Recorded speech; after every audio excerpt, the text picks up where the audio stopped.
Hello my dear students, आइए start करते हैं अपना एक नया सब्जेक्ट जिसका नाम है कॉस्ट अकाउंटिंग। उससे पहले अगर आप इस चैनल पर नए हैं तो आप इस चैनल को सब्सक्राइब कर दीजिए, इस वीडियो को लाइक कर दीजिए, बेल आइकन को प्रेस कर दीजिए, इस वीडियो को ज़्यादा से ज़्यादा जितना हो सके अपने दोस्तों के साथ शेयर कीजिए। अब हम स्टार्ट करते हैं अपना एक नया सब्जेक्ट जिसका नाम है कॉस्ट अकाउंटिंग। कॉस्ट अकाउंटिंग को पढ़ने से पहले आपको एक बात अपने माइंड के अंदर रखनी है कि किसी भी बिजनेस के अंदर दो पार्टीज होती हैं, एक होता है बायर, दूसरा होता है सेलर। तो कॉस्ट अकाउंटिंग हम पढ़ने जा रहे हैं from the point of view of seller, ना कि from the point of view of buyer. तो आपको पूरी कॉस्ट अकाउंटिंग पढ़ते समय एक बात का ध्यान रखना है कि आपको सेलर की जगह पर खड़े होकर समझना है सारी बातों को, ना कि बायर के जगह पर खड़े होकर। आपको ये अपने माइंड के अंदर रखना है कि आप कोई एक पर्टिकुलर बिजनेस कर रहे हैं और बिजनेस को आप अपने बिजनेस के लिए कॉस्ट अकाउंटिंग पढ़ रहे हैं और उसी कॉस्ट अकाउंटिंग के प्रिंसिपल्स को आप अपने बिजनेस में अप्लाई करेंगे। अगर आप ये बात सोच कर अपने माइंड में पढ़ेंगे तो आपको कॉस्ट अकाउंटिंग बिल्कुल आसान लगेगी, क्योंकि हर किसी ने कभी कोई बिज़नेस करा होता है, अगर करा नहीं होता है तो उसको देखा जरूर होता है, चाहे वो बिज़नेस छोटा हो बड़ा हो। कॉस्ट अकाउंटिंग की ज़रूरत हर जगह होती है, क्योंकि अगर आप अपने प्रोडक्ट की कॉस्ट सही से कैलकुलेट नहीं करेंगे तो आप उसका सेलिंग प्राइस भी सही नहीं निकाल सकते। तो अगर आपके कॉस्ट और सेलिंग प्राइस सही नहीं होगा तो आपको बिज़नेस के अंदर लॉस होगा, और लॉस किसी भी बिज़नेस को ज़्यादा दिन सर्वाइव करने नहीं देता। तो इसीलिए बिज़नेस, अगर आपको कोई भी बिज़नेस करना है तो आपको कॉस्ट अकाउंटिंग की बारीकियों को ध्यान से सुनना और समझना होगा। आइए स्टार्ट करते हैं आप अपना एक इम्पॉर्टेंट और एक प्रैक्टिकल सब्जेक्ट। ये प्योरली प्रैक्टिकल सब्जेक्ट है, इसकी थ्योरी भी कहीं ना कहीं प्रैक्टिकल से ही रिलेट करके समझाऊंगा मैं आपको। और एक बात और, ये नोट्स हमने स्टूडेंट्स को ध्यान में रखते हुए बनाए हैं ताकि उनको याद करने में और समझने में कोई दिक्कत ना हो। जितनी हो सके हमने उतनी सिंप्लीफाइड लैंग्वेज का इस्तेमाल करा है इन नोट्स के अंदर। तो देखते हैं अपना कॉस्ट। कॉस्ट का मतलब क्या होता है? आप बेसिकली अगर आपने ये सब्जेक्ट ना पढ़ा होता तो आप कॉस्ट का मतलब क्या समझते हैं? कॉस्ट का मतलब होता है खर्चा। और खर्चा जो होता है वो, अगर आप कोई भी सामान बनाते हैं, यहाँ बात कर रहा हूँ मैं बिजनेसमैन के पॉइंट ऑफ व्यू से। सपोज किसी का पेन का बिजनेस है, तो पेन का बिजनेस है, वो पेन वो मार्केट में बेचता है। पेन जो है मार्केट में बिकता है 10 रुपये का। तो 10 रुपये का पेन बेचने के लिए उसको बनाने के लिए क्या क्या चाहिए? उसको बनाने के लिए उसको प्लास्टिक कवर चाहिए, उसके लिए रिफ़िल चाहिए, इंक चाहिए। तो suppose plastic cover, refill, ink सबका मिलाकर उसकी कॉस्ट पड़ती है 5 रुपये। और उसको बनाने के लिए उसको लेबर चाहिए, और लेबर को उसको वेजेस पे करना होगा। तो लेबर 2 रुपये उसको पर पेन के ऊपर लेबर की कॉस्ट लगती है। तो कॉस्ट कितनी हो गई? 7 रुपये। प्लस मशीनरी चाहिए, मशीन से ही बनेगा, हाथ से तो बनेगा नहीं। तो मशीन के ऊपर डेप्रीशिएशन लगेगा, तो डेप्रीशिएशन का उसका 1 रुपये पर पेन के ऊपर डेप्रीशिएशन कॉस्ट हो गई, तो हो गए 8 रुपये। तो उसका कॉस्ट कितने आ गई प्रोडक्ट के ऊपर? 8 रुपये। प्लस उसने उसके ऊपर 2 रुपये अपना प्रॉफिट जोड़ दिया, कितना हो गया? 10 रुपये। और 10 रुपये उसने उसका सेलिंग प्राइस हो गया जो उसने मार्केट में सप्लाई सेल कर दिया। तो पेन आपको पड़ेगा 10 रुपये का। तो ये क्या करा मैंने? ये मैंने एक पेन की कॉस्ट निकाली रफली। इसके अंदर बहुत डिटेलिंग जाएंगे कि छोटी मोटे आइटम कितने होते हैं, फैक्ट्री का रेंट हो गया, साफ़ सफाई का खर्चा हो गया, छोटा मोटा मशीन के स्पेयर पार्ट हो गए, इस तरह नेट बोल्ट का खर्चा, ये वो खर्चा, अकाउंटेंट का खर्चा, सेलिंग एंड डिस्ट्रीब्यूशन का खर्चा, कई खर्चों में जाएंगे। लेकिन मैंने आपको बेसिकली एक रफली आइडिया दिया कि इस तरीके से कॉस्ट की कैलकुलेशन होती है, ताकि आपको जो है कॉस्ट की डेफिनेशन समझनी काफ़ी इजी हो जाए। इसी तरीके से मैं आपको कोई भी कॉन्सेप्ट कराऊंगा तो आपको एक प्रैक्टिकल एग्जांपल जरूर दूंगा ताकि आपको समझना आसान हो जाए। अब हम देखते हैं अपनी कॉस्ट की डेफिनेशन को। Cost is the amount of resources. Resources का मतलब हो गया यहाँ पे मनी। ये मनी की बात कर रहे हैं, मतलब पैसा। Given up in exchange for goods and services. तो आपको कोई भी गुड्स एंड सर्विसेज चाहिए तो आपको उसके लिए कुछ पैसा तो खर्च करना ही होगा। तो अगर मैं बायर के पॉइंट ऑफ व्यू से बताऊं तो कोई भी गुड्स एंड सर्विसेज अगर बायर लेता है तो उसके बदले में उसको अमाउंट ऑफ रिसोर्सेज देने ही होंगे।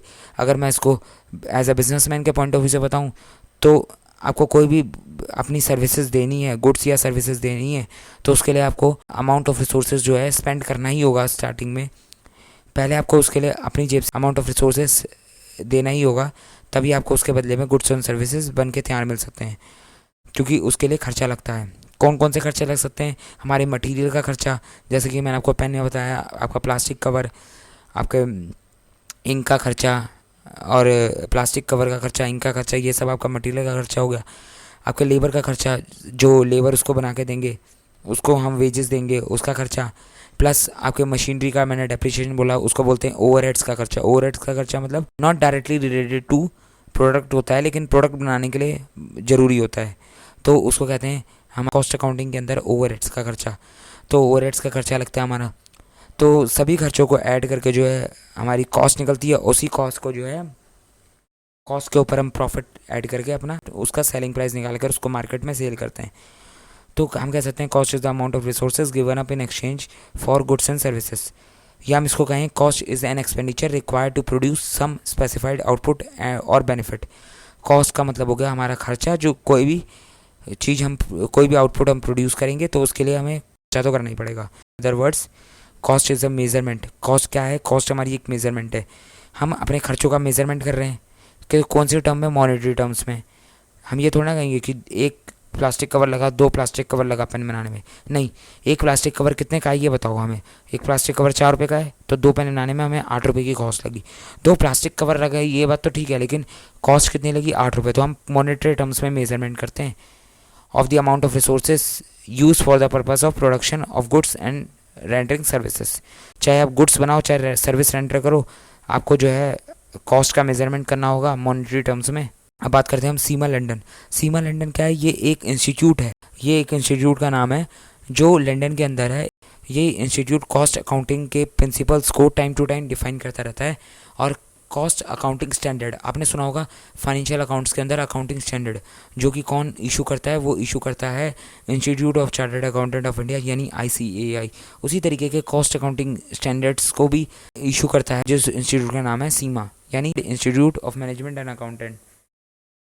तो ये कॉस्ट की डेफिनेशन को डिफाइन करता है। ये क्या बोलता है? Amount of expenditure incurred on और attributable to a given thing. जो आप खर्च करते हैं एक्सपेंडिचर को किसके ऊपर? एक गिवन थिंग के ऊपर, तो वो आपकी कॉस्ट कहलाएगी। अब वो एक्सपेंडिचर आपका एक्चुअल भी हो सकता है, नोशनल भी हो सकता है। एक्चुअल का मतलब क्या हुआ?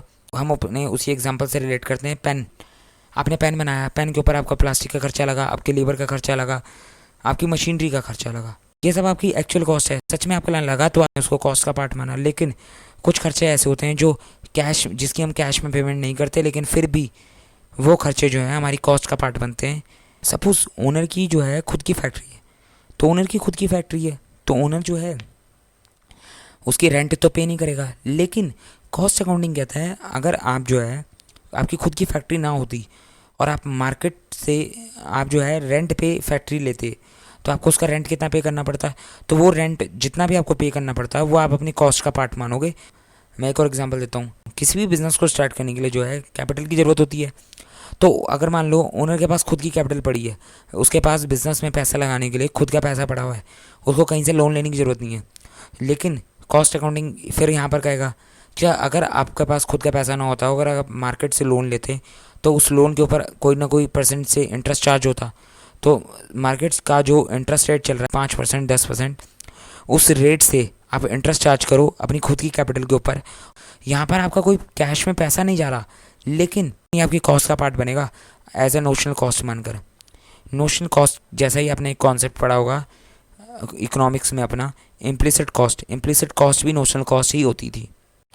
तो हमारे पर्टिकुलर प्रोडक्ट के ऊपर जो है खर्चा होना चाहिए, चाहे वो खर्चा एक्चुअल हो चाहे वो नोशनल हो, वो हमारी कॉस्ट का पार्ट माना जाएगा। ठीक है, आपको ये क्वेश्चन क्लियर हो गया व्हाट इज़ कॉस्ट।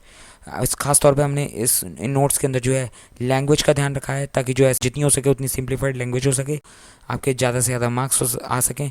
आप इसी को लिख कर आओ, आपको फुल मार्क्स मिलेंगे, इस बात की हमारी गारंटी है। आप ये नोट्स जो हैं डिस्क्रिप्शन बॉक्स से डाउनलोड कर सकते हैं। हम देखते हैं अपना second question, what is costing.